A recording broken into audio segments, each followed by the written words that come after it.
Hi, Kenny. Hello, Oliver. Thank you very much for taking some time to talk with me about curiosity. And It's my pleasure.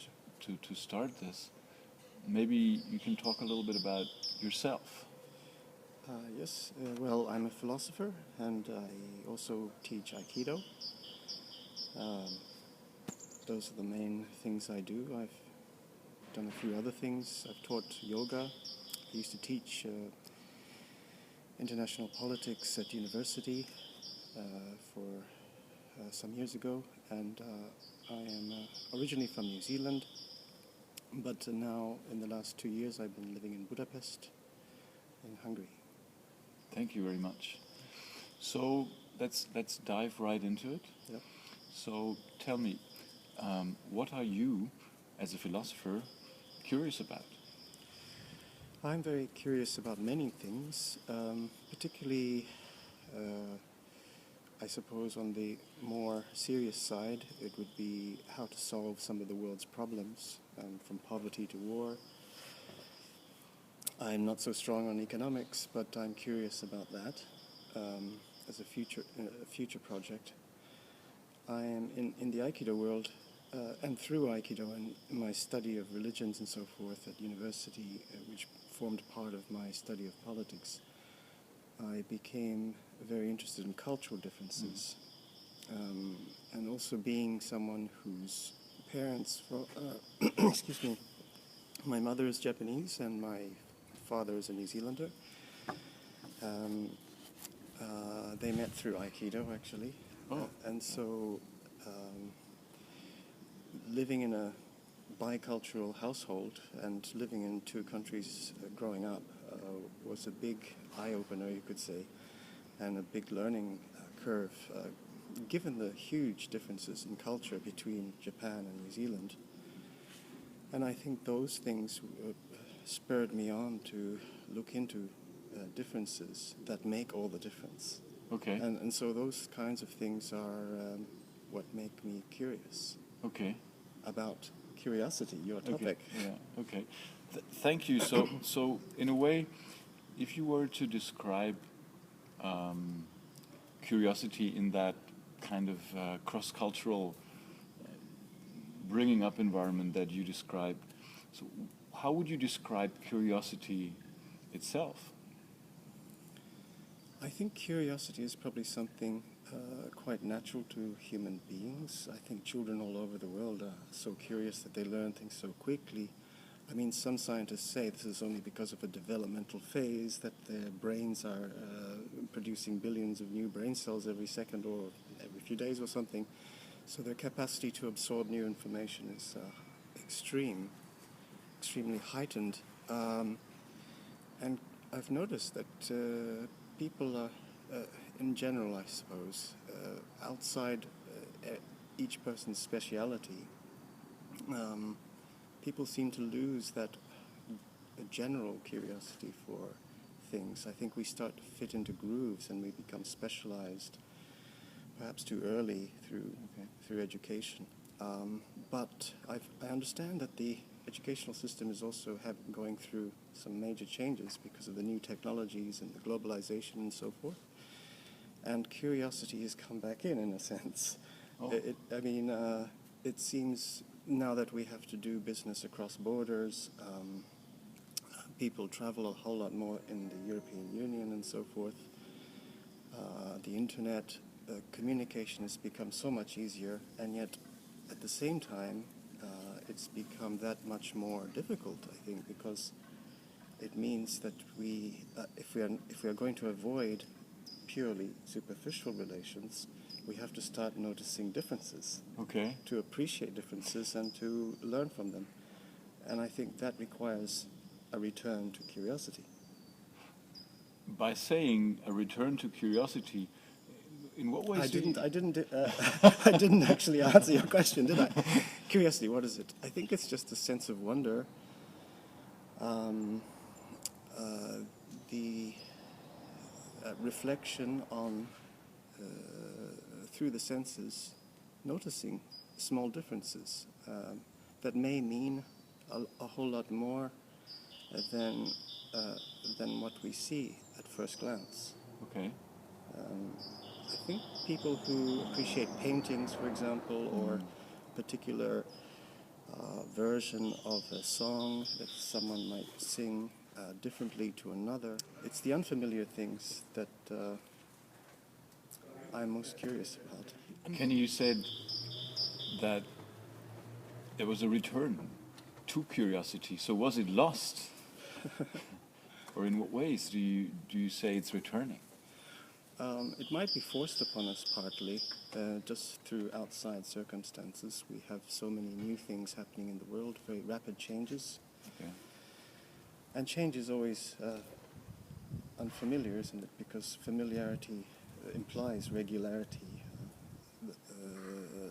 non-strange occurrences. But the more cultures and peoples meet and we learn to communicate across the continents, more and more we encounter unfamiliar images.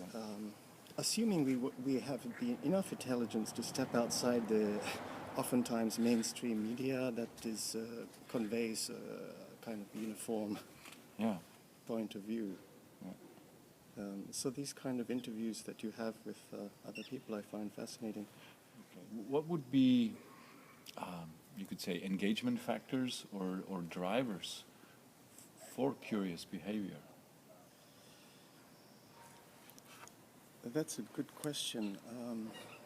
I was thinking perhaps two things at least.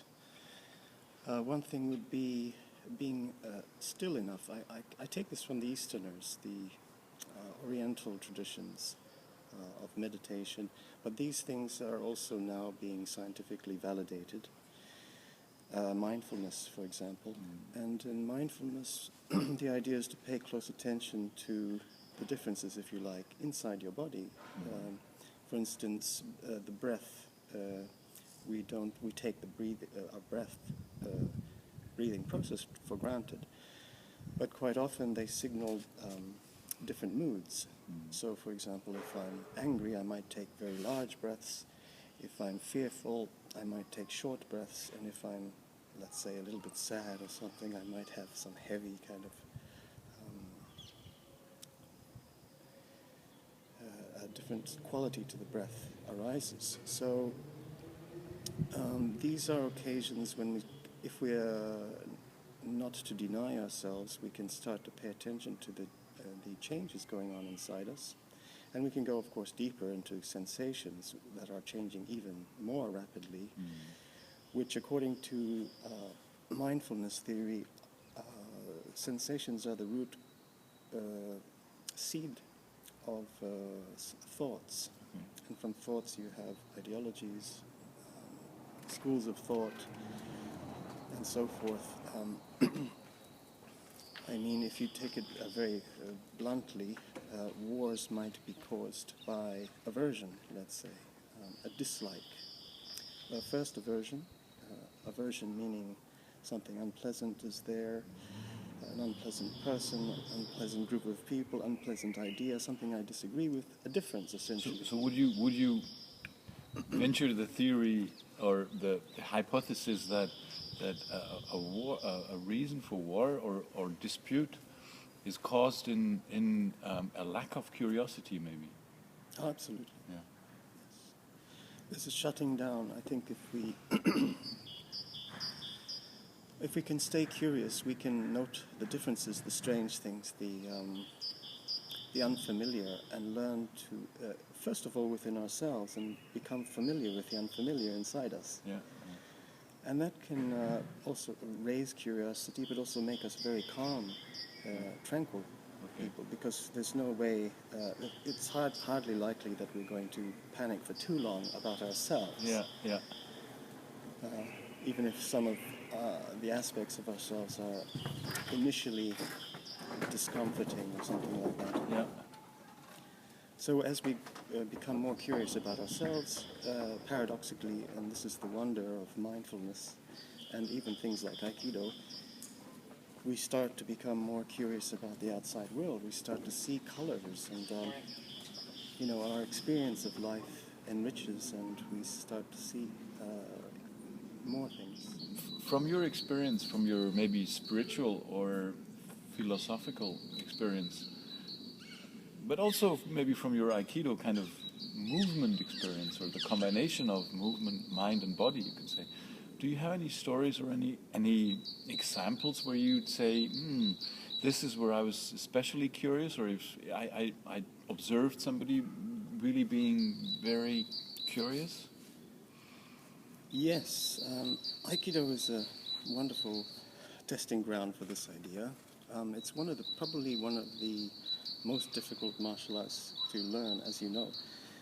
It looks quite simple and elegant, very graceful, but if we thought it was easy, it would be a mistaken impression, because it takes perhaps 10 years, 20 years to get a basic understanding. But what all along has interested me were the students and their various mobility problems. For instance, we had one student who had cerebral palsy, but he was always interested in the martial arts through the movies. And he said, "Do you think I can do it? My legs don't function, my brain is fine, I have good strong arms." And it was my father who said, "Yes, of course you can do it." So he came along to class, and he eventually got his black belt in 3 or 4 years. And he got to the point where he was throwing me very comfortably as well. Okay. Very confidently, with taking my balance and so forth. So I became, through Aikido, I've made a lot of friends and acquaintances whose lives I've been privileged to learn more about, and the difficulties that people have, and the way they see the world being so different to mine. Not having a disability myself, I came to understand the various problems that he faced. For instance,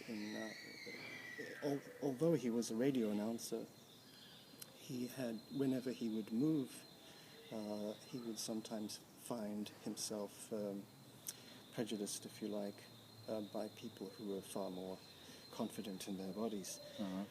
And much later, when I got injured in my back, I recalled his spirit, strong determination to overcome his problem, and that really helped me get out of my slough of despond, my slight feeling of hopelessness that my back was out and I could no longer be an Aikido master, a professional one anyway. Okay. So I think qualities in people can be very curious things. Are there specific spots or spaces where you are curious?